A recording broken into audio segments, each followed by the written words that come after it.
नमस्कार। वर्मा एन्क्लेव के परिसर में हमारा कार्यक्रम सृजन माटी के लाल लेकर एक अल्प विराम के बाद हम पुनः यहाँ एकत्रित हुए हैं। हमारी श्रृंखला जिसमें हम समाज सेवियों, बैंकरों, राजनीतिज्ञों, बुजुर्गों, शिक्षाविदों और समाज की उस धारा से आपका परिचय कराते हैं जो अपने आशीर्वचनों से आने वाली पीढ़ी को एक सुंदर संदेश देते हैं। डिजिटल माध्यम से हम इनके संदेशों को सुरक्षित रखना चाहते हैं ताकि आने वाली पीढ़ी भी उनके आशीर्वचनों से लाभान्वित हो सके।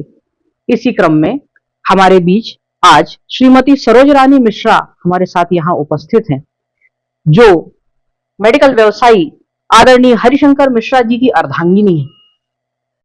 जगन्नाथ जोशी जी और माता बनारसी जोशी के परिवार में जन्म ली पुत्री जो 13 वर्ष की आयु में हमारे मुल्ताई नगर में कुलवधू बनकर आई और आज 82 वर्ष की आयु तक सतत हमें अपने आशीर्वाद से स्नेह सिक्त करती रही हैं। आदरणीय सरोज रानी मिश्रा, आपका बहुत बहुत स्वागत है हमारे कार्यक्रम में। आज अपने परपोतों सड़पोतों उनकी पत्नियों से सुशोभित एक बड़े कुटुंब की अधिस्वामिनी सरोज रानी मिश्रा जी के अनुभव हम सुनेंगे और जानेंगे कि किस प्रकार उन्होंने जीवन की रूपरेखा तय की और आगे उनके क्या संदेश हैं। इसी क्रम में मैं आपका संक्षिप्त परिचय देने के लिए हमारी आदरणीय भाभी अनीता वर्मा जी को आमंत्रित करती हूँ कि वे आदरणीय सरोज रानी मिश्रा जी का संक्षिप्त परिचय दें। राधे राधे। राधे हमारी राधेमयी करुणामयी आदरणीय बुआ जी का मैं हमारे वर्मा एन्क्लेव के आंगन में बुआ जी का स्वागत करती हूँ। बुआ जी के बारे में मैं क्या ही कहूँ, निरंतर 50 वर्षों से भी अधिक समय से राधे कृपा मंडल में निस्वार्थ भाव से और सभी समाज की महिलाओं को जोड़े हुए चला रही है। इसमें न कोई राजनीति है और न ही कुछ कमाने की मंशा। राधे मंडल में दीपावली का मिलन भी है, होली के रंग भी, सावन का झूला भी है, तो राधा अष्टमी का पर्व भी। बहुत गर्व होता है कि मैं भी राधे मंडल का एक हिस्सा हूँ। यही कहते हुए मैं अपने शब्दों को विराम देती हूँ। राधे राधे। हमारी आज की आगंतुक राधे मंडल की अधिष्ठात्री और हमारी आदरणीय सरोज रानी जी के स्वागत के लिए मैं आदरणीय अनीता वर्मा जी को यहाँ सादर आमंत्रित करती हूँ और इस कार्यक्रम के फाउंडर गोपाल भाई साहब को भी आमंत्रित करती हूँ कि वे शॉल एवं हमारे छोटे से एक उपहार द्वारा इनका हमारी दादी जी का स्वागत करें।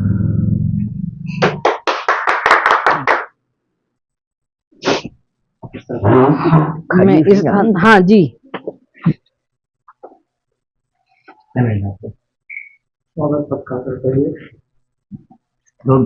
खुश एक फोटो।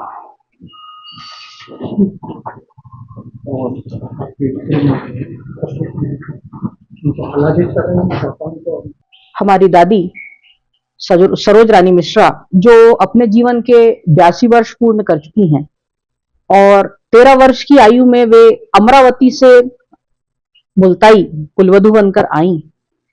हम हमारे चर्चा के क्रम में उनसे सर्वप्रथम ये जानना चाहेंगे कि जब वो यहाँ पर विवाहित होकर आई तो अमरावती एक विकसित जगह थी और हमारा मुल्ताई एक छोटा सा नगर था, तो उन्होंने दोनों नगरों के बीच में क्या अंतर महसूस किया और उस अंतर का उनके बाल मन पर क्या प्रभाव पड़ा। मैंने बाल मन शब्द का उपयोग इसलिए किया क्योंकि 13 वर्ष की आयु जो है वो बाल्यावस्था की होती है, किशोरावस्था का पहला चरण होता है। तो हम जानना चाहेंगे आपसे कि इस अनुभव के बारे में आप हमें कुछ बताएं कि आपने अमरावती और मुल्ताई के बीच में उस समय में क्या अंतर देखा। मेरा 44 में जन्म हुआ अमरावती, जहाँ अम्बा देवी प्रकट है। सबको दर्शनार्थी दर्शन करने जाते हैं और मेरे माता पिता के आशीर्वाद से मैं यहाँ तक के पहुंची हूँ। उन्हीं का ही आशीर्वाद है जो मैं पहुंची हूँ। और तो क्या कहूँ, मेरे बच्चे मेरे को लेकर के आए हैं, ये जो बोलना यानी बुलवाना चाहते हैं। मैंने कभी आज तक कैमरे के साथ या कभी ऐसे अनुभव नहीं किए, बोली नहीं हूँ। बस ऐसे ही 4 जनों में बैठ के और अपने मन की बातें बोलना, भगवान का भजन, राधा रानी का इष्ट है मेरे को, और उससे ज्यादा तो मैं क्या कहूँ। मैं जब यहाँ आई शादी होकर के इतनी छोटी सी उम्र में, तो मैं थोड़ा बड़ी सिटी थी अमरावती और ये छोटा सा गांव था, तो थोड़ा अटपटा लगा मेरे को आने के बाद में कि भैया अपन कहाँ आ गए, क्या आ गए, कुछ समझ नहीं थी, कुछ ये नहीं था। धीरे धीरे दिन बीतते गए, उसके बाद में बच्चे हुए, फिर अब थोड़ा नया जमाना आ गया, उसके पर से भी मैं बोलूंगी कि भाई इसके जब से थोड़ा बोलना चालू किया तो मैंने राधा क्लब बनाया। अब उसका नाम लाडली जू रख दिया है हमने बदल के, और हम लोग इकट्ठे होकर 100 रुपए जमा करते, और उसके बाद में जो असहाय लोग हैं, गरीब है, जो यानी उनके पास कुछ है नहीं, ऐसे लोगों की हम लोग सहायता करते, पढ़ाई के लिए, बीमारी के लिए, घर बनाने के लिए, जिसके पास छत नहीं है, जो हमसे बनता हम लोग करते रहते हैं। हर साल राधा जी का उत्सव मनाते हैं और खूब धूमधाम से हमारे साथ में ये मेरी बहू भी है, ये भी सब सहयोग करते हैं। जब भी मैं आगे बढ़ती हूँ, मैं अकेली कुछ भी नहीं कर सकती। ये मेरा परिचय है, और तो क्या कहूँ। मैं ये चाहती हूँ कि मुल्ताई के अंदर कुछ बने। अभी कुछ कमियां हैं अपनी मुल्ताई शहर के अंदर, तो वो कुछ आगे बढ़े। एक तो पढ़ाई के लिए हमको बच्चों को दूर भेजना पड़ता, दूसरा हमारे यहाँ पर कोई यानी हॉस्पिटल वगैरह इतने बड़े नहीं है कि अपन यहाँ कुछ कर सकते। एक हॉस्पिटल है, हर चीज का हॉस्पिटल बनना चाहिए, और पढ़ाई के लिए यहाँ नए नए कॉलेज खुलना चाहिए, ताकि गरीब के बच्चों को बाहर न जाना पड़े। जो सक्षम है वो अपने बच्चों को बाहर पढ़ाएंगे, मगर गरीब लोग क्या पढ़ाएंगे, वो लोग कैसे करेंगे। इसलिए ये सब चीजें बनना चाहिए अपने यहाँ पर। और दूसरी बात मैं ये बोल रही हूँ कि भाई मैं पुराने ख्यालों के होकर के भी मेरी बहू के साथ में बहुत खुल के रहती हूँ।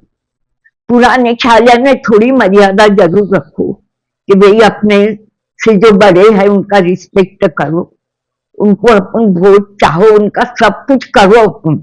ऐसे नहीं कि अपना आजकल का नया जमाना आया, कोई सहेली बोल दिया क्या बुढ़ा बुढ़ी को पूछते हो, ऐसे मत बनो।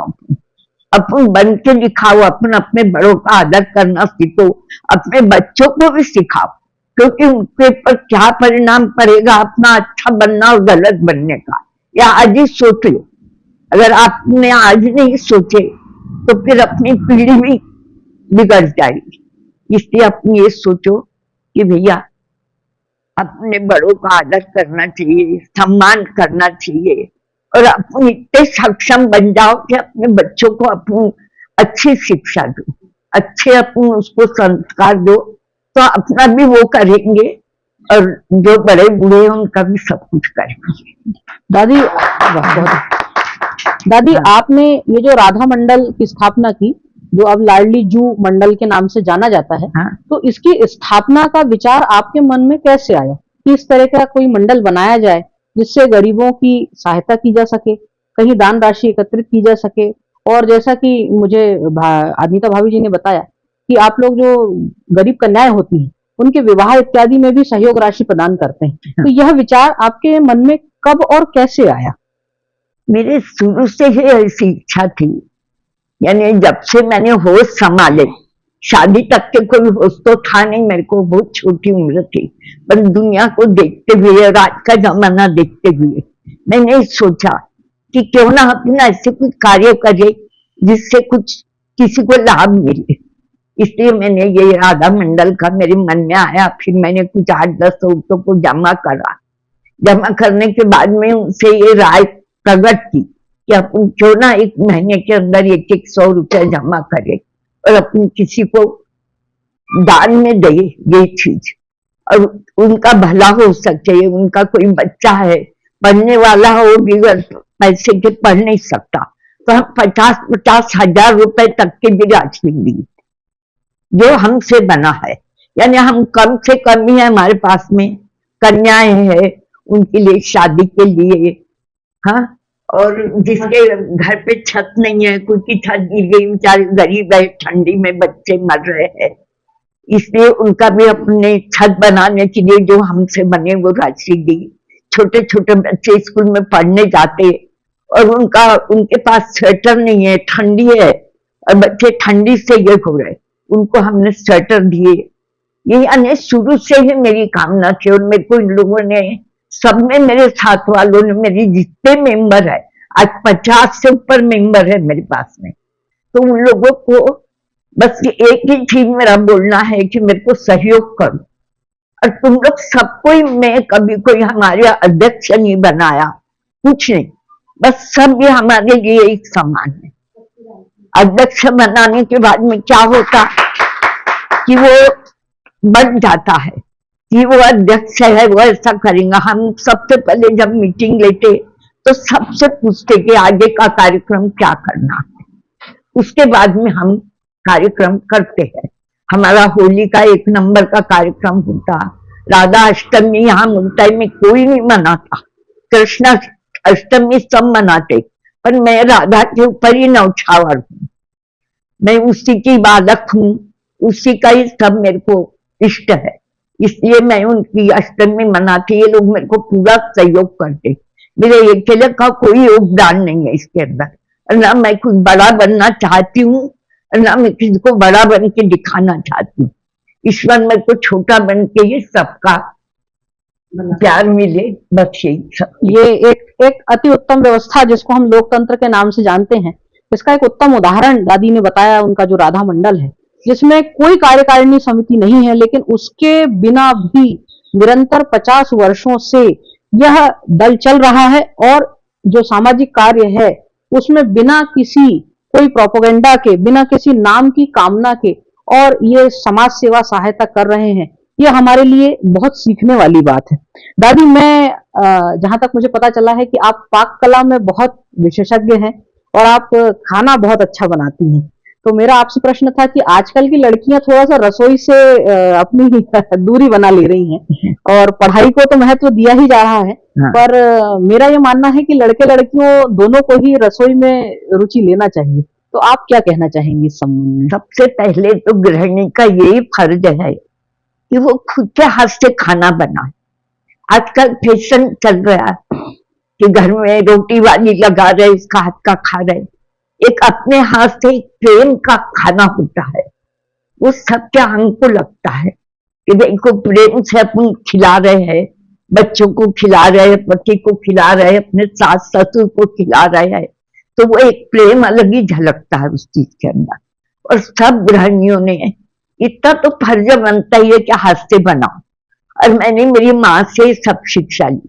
मेरी माँ भी एक देहात की, राजस्थान की थी, कुछ भी नहीं आता था मेरी माँ को, मगर जब ससुराल में आई, वो भी कम उम्र में आई, और उसके बाद में उसने पाक विद्या सीखी, यानी कोई रसोई आता था, ध्यान देती थी कौन कैसा बना रहा, क्या बना रहा, ऐसे करके। और मेरी माँ का गुस्सा बहुत तेज था, मगर आज हम उस गुस्से के कारण कुछ बने, क्योंकि वो गुस्सा हमको वरदान बन गया। तो कुछ भी चीज हमारी माँ बनाती थी तो हमको ये बोलती थी कि ये सीखो, मैं क्या बना रही हूँ।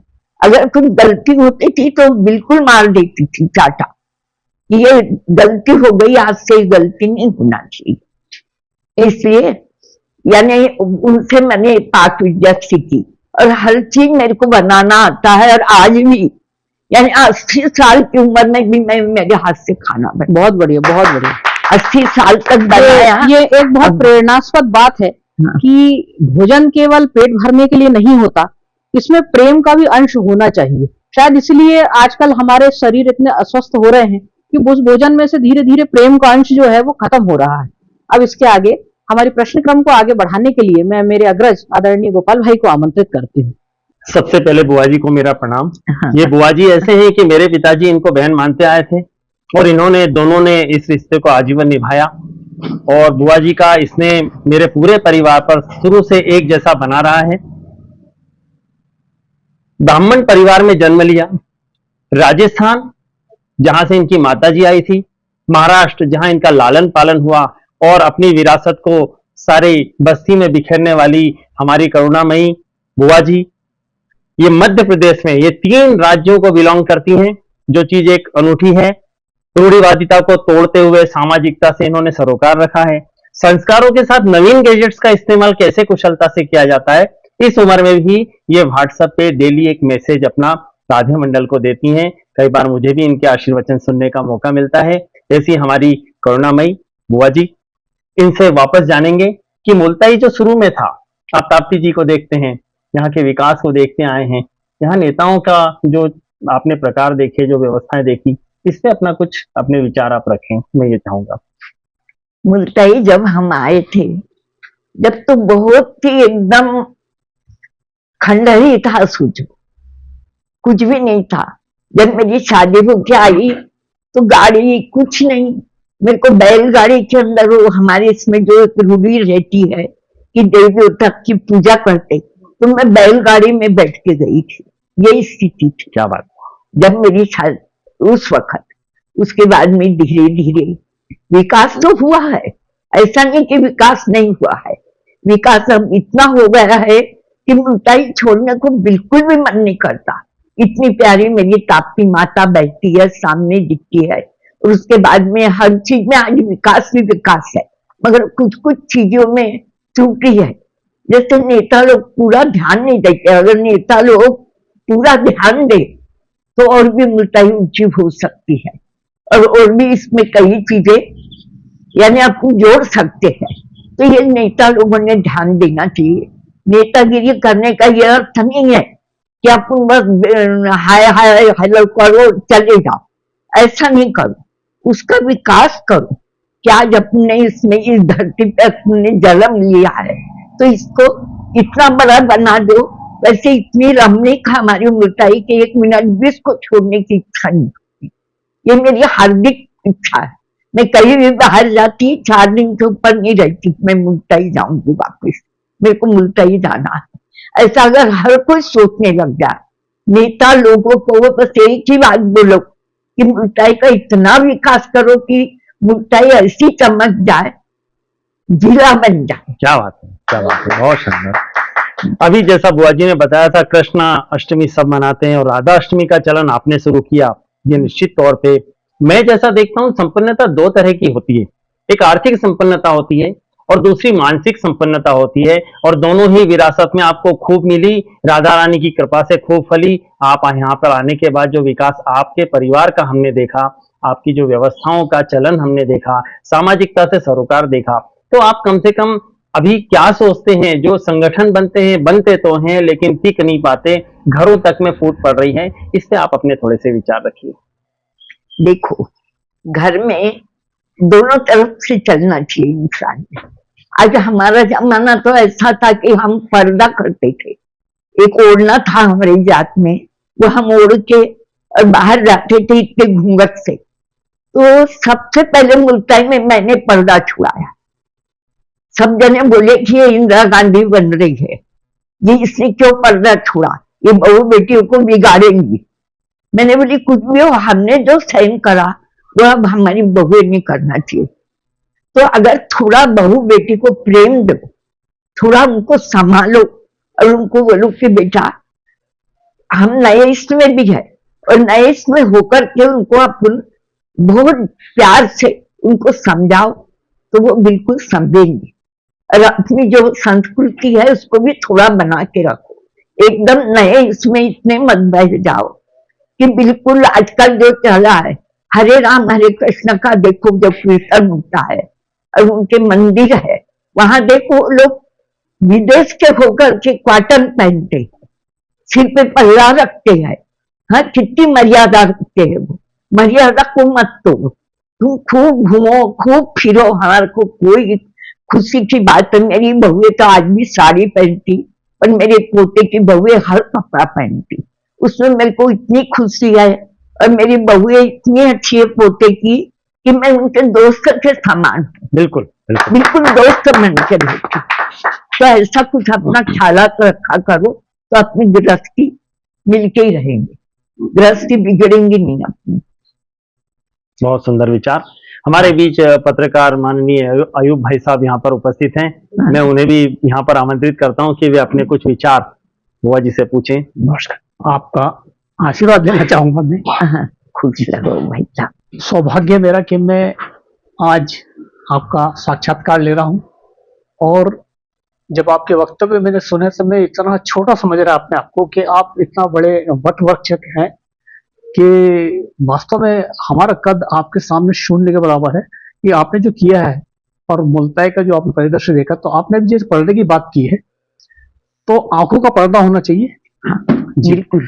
और ये जो देश है हमारा वीरांगनाओं का देश है, और जिस प्रकार से यथा नाम तथा गुण वाली बात है कि आप रानी, लेकिन आप रानी बन के नहीं रही, दिलों में आपने मतलब राज किया है। और आज भी आप जो देख रहे हैं यहाँ पर कि इतनी समस्याएं हैं, मैं भी लिखता हूँ उस विषय में। वो बात अलग है कि जून रेंगती है लोगों के मतलब कानों पर, है? और चूंकि अभी मेरे को एक प्रश्न आया है कि आपने रेकी जो विषय आपने अपनाया था, तो उसके विषय में आप थोड़ा सा मैंने रेकी, और आज भी मैं एकदम रेकी की इतनी प्रभावी हूं। एक तो उसके अंदर अपने संस्कार है रेकी के अंदर, और मैंने गुरुजी से सीखी हूँ, इंदौर के थे वो गुरुजी, उनसे सीखी हूँ। उसके बाद मैंने यानी रेकी आज भी मैं लेती हूँ, और जो लोग सीखे हैं वो सब छोड़ देते हैं। छोड़ेंगे, अगर उसको छोड़ देंगे तो वो कहाँ से अपने को यानी कुछ करेगी। जब भी अपन कोई चीज को लेके चलेंगे तो वो अपने पर प्रभाव जब करेंगे कि अपन करते हैं, रेखी को अपनाते हैं, तब वो उसका प्रभाव रहेगा। और मेरे पर सीधा प्रभाव है कि मैं आज इतनी उम्र की होके भी मैं एकदम फिट हूँ। फिट थोड़ा बहुत तो इंसान को अब इतनी उम्र हो गई तो कुछ ना कुछ चलता, पर मैं रेकी से इतनी प्रभावित हुई। और मैं श्री रविशंकर जी का भी सीखी हूँ, बेंगलोर जाके उनकी शिक्षा पाई हूँ, यहाँ पर भी सीखी हूँ। शिवा भैया यहाँ गुरु बने, हम लोगों ने सबने साथ साथ सीखा। उसके बाद हम बेंगलोर गए, वहां पर भी सीखा। मैं रामदेव बाबा की भी करती हूँ थोड़ा, और मैं 1 घंटे के लिए व्यायाम करती हूँ, 1 घंटे के लिए यानी रेकी, और सब मैं उनके लिए पूरा समर्पित हूँ। इसलिए मैं शायद इतना चल सक रही हूँ, नहीं तो शायद ही चल। मेरे एक्सरे तक के डॉक्टरों ने फेंक दिए कि मेरी रीढ़ की हड्डी में तकलीफ है, तो सब अचंबा करते, सब फाइल को फेंक देते। उसके बाद में भी मैं चल रही हूँ, तो उसका प्रभाव उसका मेरे को बहुत अच्छा यानी वो मिला है सब कुछ। इसलिए मैं बहुत सबको कोई बोलना चाहती हूँ कि जो भी चीज सीखो उसको आप प्रयोग में लाओ, प्रयोग के बगैर कुछ भी नहीं।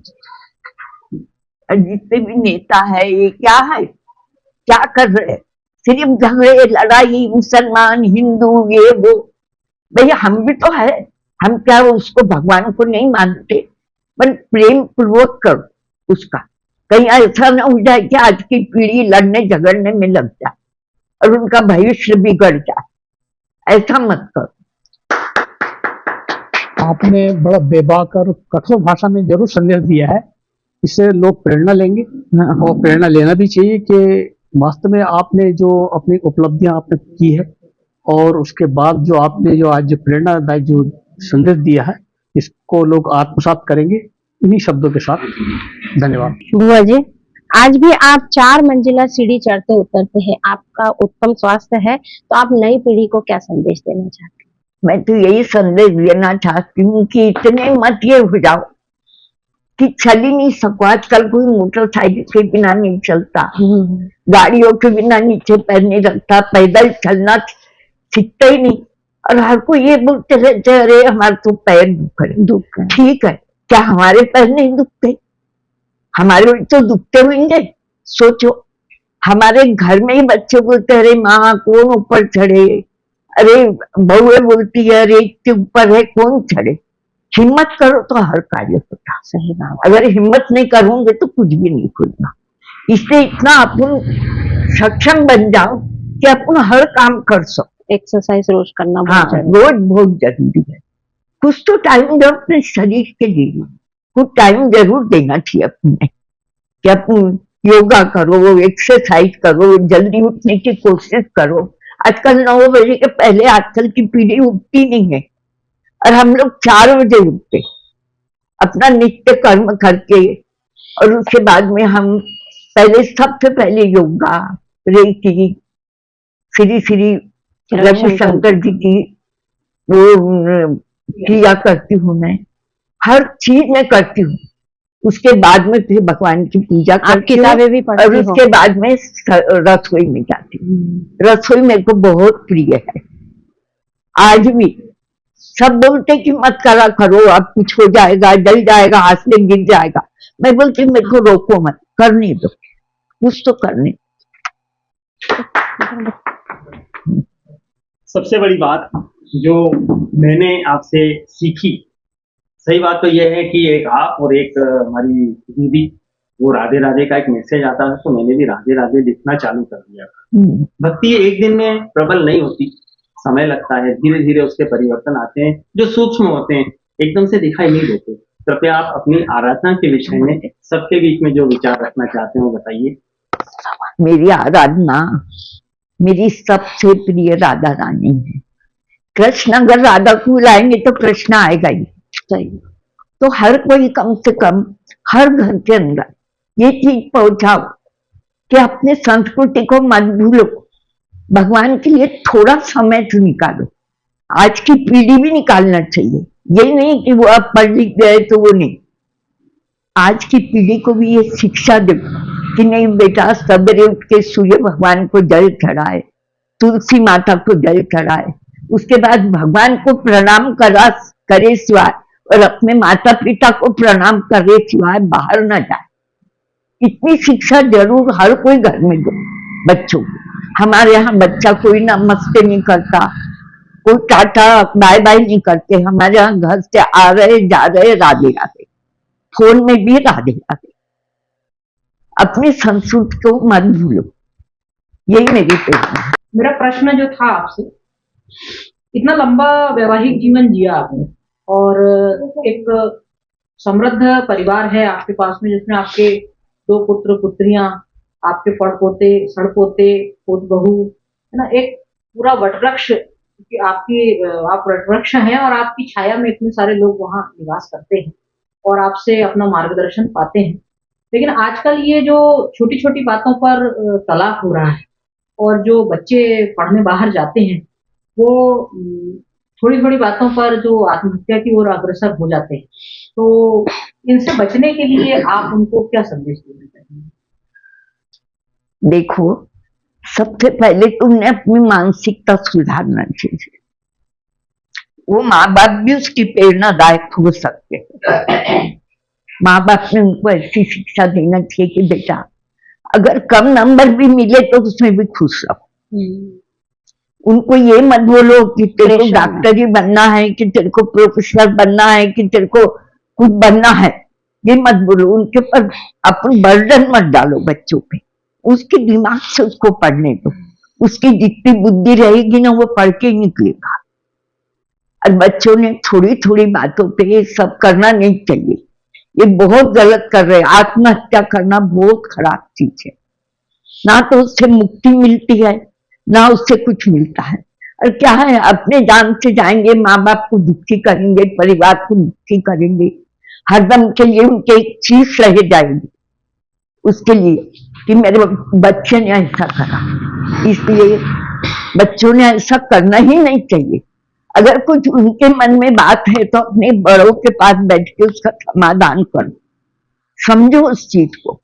अगर कोई अपने को परेशान कर रहा है तो उस चीज को जरूर बताओ, किसी को भी बताओ, अपने पास वालों को, तो वो कुछ समस्या का हल ढूंढेंगे। मगर ये मत करो, करना ही नहीं चाहिए। और जो ये तलाक हो रहा है बार बार, इतनी सी उम्र में आजकल लड़कियां इतनी ज्यादा हो गई है कि अब मैं क्या बताऊं। मैं खुद देखती हूँ, हम लोगों ने इतना सहन किया, पहले के लोग गुस्सेबाज होते थे, सास भी बोलती थी, जिठानी भी बोलती थी, पर हमारे को क्या प्रेरणा मिली माँ बाप से कि ये लड़के मत आना, मर के आ जाना पर लड़के मत आना। तो ये सबसे पहले तो माँ की शिक्षा होना चाहिए बेटियों को कि बेटा ऐसा नहीं करना, थोड़ी थोड़ी बातों में तलाक नहीं देना, थोड़ा कुछ उस बात का समाधान ढूंढो। कोई तलाक उसका एक निकाल नहीं है, हल ही नहीं है उसका कुछ भी। अगर माँ अच्छी शिक्षा देगी और बात में बेटी ने भी फोन करना, अरे आजा बेटा, सब छोड़ छाड़ दे, वो अच्छा नहीं कर रही। उसको समझाओ कि नहीं बेटा, थोड़े दिन की बात है, थोड़े दिन में सब अच्छा हो जाएगा, ऐसी बात मत करो, तो ये समस्या सब छूट जाएगी, कोई बड़ी चीज नहीं। ये बहुत बड़ा संदेश है कि संबंधों को तोड़ने के बजाय समस्याओं का समाधान अगर ढूंढा जाए तो ये रिश्ते जो हैं वो बचे रहते हैं।